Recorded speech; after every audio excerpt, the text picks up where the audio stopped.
Welcome to Thrive in Sales, the sales training and thriving podcast. Hi, I'm Neeraj. I'm an interactive sales trainer and one-to-one coach. I get results for small businesses and large corporates like Barclays, Sainsbury's, and NatWest. I'm the author of 2 best-selling books. And I'm Keith. I've sold technology services into investment banks throughout my sales career, and I am responsible for sales leading one of the largest ever software outsourcing contracts at over $1 billion. I'm a sales coach and also a visiting lecturer with Aston Business School. Now, every week we'll be sharing proven strategies to help you generate more sales. Plus, we'll bring well-being experts onto the show to give you the knowledge, insights, and takeaways you need to thrive in sales. Now, today's topic is dealing with rejection, and our special guest is Louise Ansell. Now, Louise helps organizations and individuals maximize their levels of performance and well-being. She specializes in strategies to develop the skills and the strength to embrace challenges in business and in life. And Louise has worked with business owners to maintain motivation and focus, to senior leaders from the NHS during the COVID-19 crisis, right through to extreme sports athletes who want to push their performance to the next level. Louise, welcome to our show.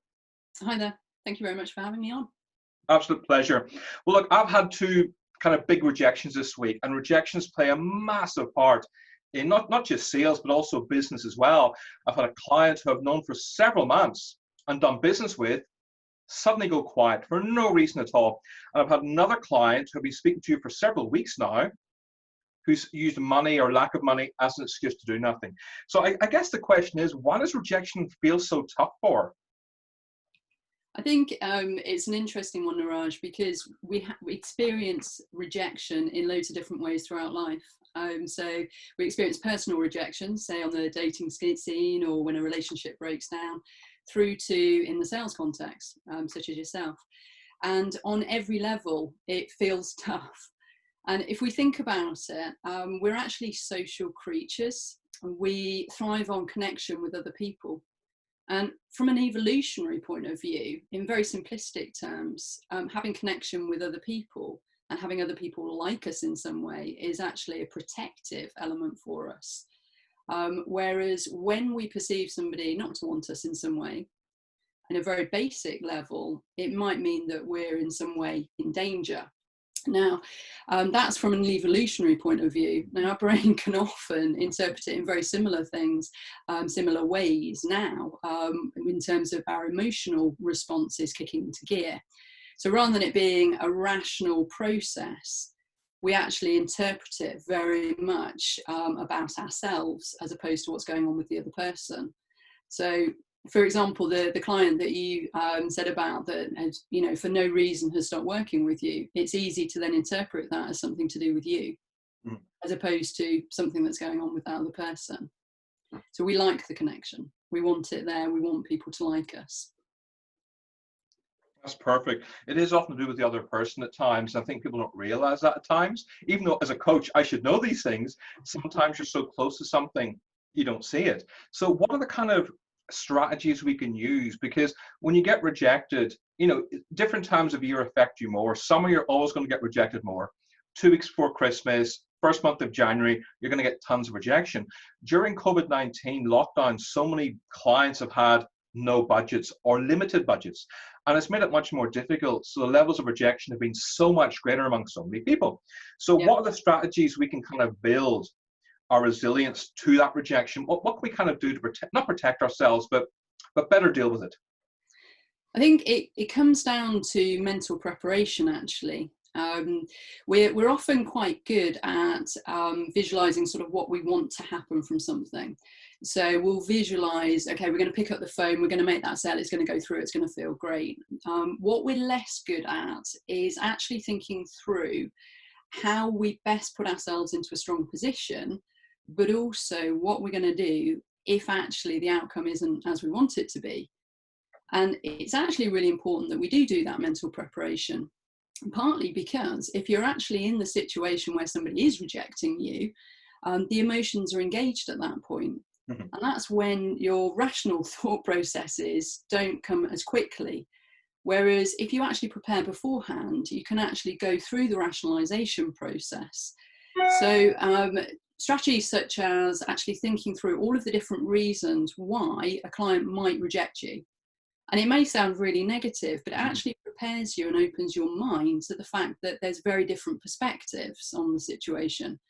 Your client sort of who hasn't given you any reason has actually put you into an even more of a back foot situation, because that's when you start saying, okay, well, it could be me.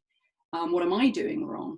Whereas in actual fact, there's hundreds of different reasons. And if you just literally just list off a load, it could be that they woke up that morning and they were having a bad day. It could be that they've just found out that they're going to have to make numerous members of their staff redundant, therefore the budget's been cut. It could be that simply they're not in the right frame of mind at that point in time to make a decision. It's easier just to say no. So there are lots and lots of different reasons. So actually having those reasons prepared beforehand helps you to access the rational thought processes when you're actually in the situation with that person. That's a great way of looking at it, certainly. Keith, can I ask you, what are your thoughts on this? Because you and I are in similar fields, of course. You must deal with quite a bit of rejection as well. How do you best deal with it? How do you best prepare for it? Well, I hadn't thought necessarily of preparing in quite that way that Louise just kind of set out there, and that was really, really interesting. And I will definitely steal that. I always steal something, by the way, from, which is the whole reason we do this. It's not a podcast at all. We're just up here for tips. I come at this from two different ways. First of all, it's important to understand that it's almost certainly not you, the person, that is being rejected. It's the idea that you're bringing to the table, whether you're selling IT, whether you're selling leadership coaching or sales training or whatever it happens to be, is the idea which is being rejected. And so I think it's incumbent upon you to find out exactly why that is, but not like a moaning child, in terms of a really grown up kind of professional conversation. You know, I'm always reminded of the ice cream moment, where no, you can't have an ice cream, and you know why, and all of that. And if you're not careful, you can come across like that. So I always try to say, do you mind if I ask why? It's because, and I try to give them a reason actually, because they may not have prepared a reasonable argument as to why. And often it will come down to things that are completely out of your control. But what it does, the asking why, howsoever you ask it, gets you valuable intelligence about that particular client, and that's gold dust. So it's important not just to, it's important not to say, oh well, thank you very much, next call. The world is much more sophisticated and nuanced than that these days, and so we have to determine why. Well, there's a restructure going on. Boy, we've been there, ad infinitum. So okay, well, tell me what's driving that. You keep asking why, peel back that onion, as Simon Sinek would say, and get to the heart of what's going on. That gives you information to move forward with or not. Because if you're going to get a no, let's get the no early, so we're not wasting our time. And close second, the client. We're not going to spend time spinning the wheels, or whatever the expression is. Yeah, I remember I read an article, Traits of Billionaires, and Reid Hoffman, who's the founder of LinkedIn, who sold his business at $26 billion to Microsoft. I remember him saying now that when you're in a negotiation situation, think of all the things that can go wrong, as well as the things that can go right. And I never quite heard it sort of phrased like that before, but it makes so much sense in so many ways. So look, we've talked about the strategies we can use, which are great, Louise, but in terms of well-being, when you get rejected a lot, it's so easy to go into what I call self-pity mode. It's something that I've done. It's something a lot of people do. Frustration mode, even angry mode. So from a well-being perspective, what can you do if you're having a day or even a week where you're getting constant rejection? How can you best deal with it on a well-being level? Yeah, the spiraling of thoughts and emotions is so common, and it's particularly common for people in contexts such as sales, where they are getting rejected repeatedly.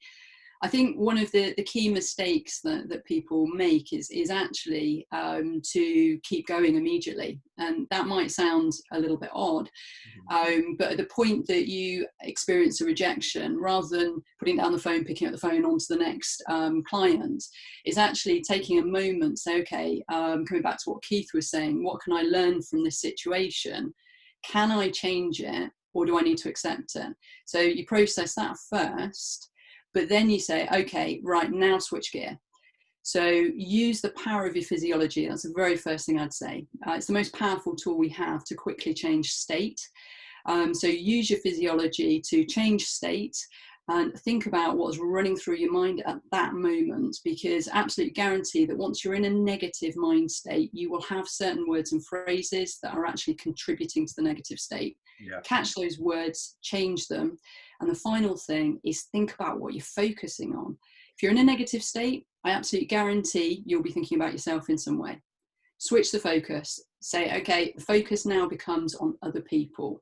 As soon as you start doing those three things, the physiology, the words, and your focus change, your state changes, then you're ready for the next person or the next move, whatever that might be. That's brilliant advice. And it's so true as well. We get so involved in our own lives. And I think I relate this a lot to the charity work I do. When I'm having a really bad day, I'll make a donation to a charity, or I'll call a local charity and say, how can I best support you? And when you're helping other people, even though that's not on a business level, you're helping others, it just makes your mind a bit more clear, and it creates more positive vibes. And when you have more positive vibes, it's much easier to deal with rejection. Yeah, I do find, because you can go off the deep end, and the amount of self-pity and frustration. And the thing is, when you're frustrated, that always comes across on the phone, and especially email. You know, sometimes a client will send me a really curt email. I used to respond, and of course that's the worst thing you can do. What I do now is I pick up the phone, and I just say, I got your email. I wanted to ask, is everything okay? And 9 times out of 10, the client will go, God, I'm really sorry. I've just had such a bad morning. My child didn't sleep last night, or I spent an hour in traffic, or I have a staff member that's driving me bonkers. You know, there's always different reasons why. And I think it's really important to put yourself in the other person's shoes sometimes and realize, yes, sometimes, of course, it is your fault and you have to take responsibility. Sometimes you could be better. Sometimes you could have prepared better. Sometimes you could have spoken slower or asked better questions. However, at the same time, sometimes it's the other person who's going through the challenge as well. Anything you want to add to that at all, Keith? Yeah. So, and I really like the structure that's been brought to this thinking, which I perhaps haven't done in quite such detail before. But I always have 2 goals for a call if I'm prospecting, if you like. I have what I call BPR, which is best possible result, what am I actually going after. Well, I have MAR, which is minimum acceptable results. So I've got to get something out of that call, and I don't, you know, and it will be notional. It will be, even if it's a rejection, it was just not there. I'll go for, is there anyone else in your network? If it's a big organization, is there anyone else in your organization that I can talk to? It's an opportunity to go back. And again, more intelligence about that client, about that account. But also, even if it's getting to, can we connect on LinkedIn? It's a small world. And as we know, over the last 6 months or so, the world can change manifestly, and tomorrow's a different day, and all of that. So we've got that connection, that LinkedIn connection, let's say. You're in their consciousness, and great things can happen from there. But just to leave it as a stone cold, let's never talk again the rest of our lives, just doesn't quite seem the right thing to be doing, because the world is moving at such a pace these days. That's true. So Louise, I'm a business owner. I'm stressed at the moment. There's a lot going through my mind. I'm dealing a lot with rejection, or the performance of my business isn't what it should be. And I come to you for help. Mm-hmm. What kind of process do you go through then to start helping business owners? The key thing initially is finding out where they're up to, but also where they're wanting to be, what they're wanting to achieve overall. And how they want to be spending their time. From that point, it's then a case, from my perspective, of taking what I would term as a very holistic strategy. And it's very structured in the sense that it systematically looks at what things are helping and what things are hindering that person's performance and well-being. And it's holistic in the sense that it looks at not just the psychological processes, but also the way that they're using their body in different ways. And so I think one thing that we're not very good at is actually analysing our performance overall and recognising just the complete relationship between our brain and our body. So everything that we consume has an impact on the way our brain functions. For example, the coffee that you drank this morning will be affecting in some way your performance levels. Similarly, the glass of red that somebody might have had the day before will be having an impact in some way. So it's actually looking at the whole situation and actually analysing it. So it's measuring it in some way. People try lots of ad hoc strategies and then give up on them. They think, well, they don't really make a difference. Mm-hmm. It's because they're not taking a systematic approach to it. So that's the approach that I would go through with them. Lovely. I really like what you said about the relationship between your brain and body. So, for example, I'm using a standing desk now. Because I find when I sit in a desk all day, I get pins and needles in my backside. I feel a bit sloppier and lazier. I just do. But now I've got a standing desk. I'm so much more focused. Partly because my feet are really sore, but also my body posture is different. My shoulders are different. Whereas when I sit down, sometimes I'm slouched forward, which of course affects my energy levels. And of course, energy is so important in business. Well, look, the idea of the Thrive in Sales podcast is not just to share sales training and well-being knowledge. It's also to make sure as a trainer that people are taking away action points at the end of each podcast. That's really important. So some of the highlights I have here from you, Louise, I love about think of the relationship between your brain and your body. Taking a holistic strategy, a systematic approach is so important. And no one's really mentioned that yet so far in our podcast. So thank you so much. That's really, really important. Think about the different questions people can ask, different rejections they may give you, and think a lot about your mental preparation. Keith, what else can you add to that, please? Yeah, I really like the visualizing the preparation for no and for yes, and therefore sort of preparing in advance helps you deal with whatever comes out of that. I really like that notion of being prepared either way. That just makes great sense. And I liked your approach to the holistic processes that are going on, what's helping, what's hindering, just an overall context of what's going on, because we bring our whole selves to the table, don't we? So that absolutely resonated with me. Thank you for that. Yeah, it was great. One thing you mentioned, Keith, which I liked, was the BPR and the MAR is the best possible result, and the MAR is a minimum acceptable result. Is that right? Yes, absolutely. Good. I really like those. Thanks. And for once, I'm going to steal from you, not from a guest as well. So yeah, I'm going to steal from both of you today because that's really, really good. Louise, people who are listening and thinking, Louise is giving so much good advice, we want to get in touch with her. What's the best way of doing that? I'm very active on LinkedIn, so for those that are on there, then you're very welcome to connect. It would be good to stay in touch on there. But alternatively, through skybounders.com, which is my company, you can get contact details off there very easily as well. But LinkedIn's a good way. Lovely. So skybounders.com and Louise Ansell, Ansell. Well, look, that's fantastic. Well, look, if you have any questions, any points you want us to raise in future shows, or if you want to hire Keith or Neeraj for sales training, please email hello@thriveinsales.com. We'd love to hear from you. And don't forget to subscribe so you don't miss an episode. And this episode was brought to you by Monkey Pants Productions, who are a podcast production company helping businesses enter into the world of podcasting through bespoke workshops and professional standard recordings. More information, you can contact them at pete@monkeypantsproductions.co.uk. Well, Keith and I are both massive fans of the TV show Frasier.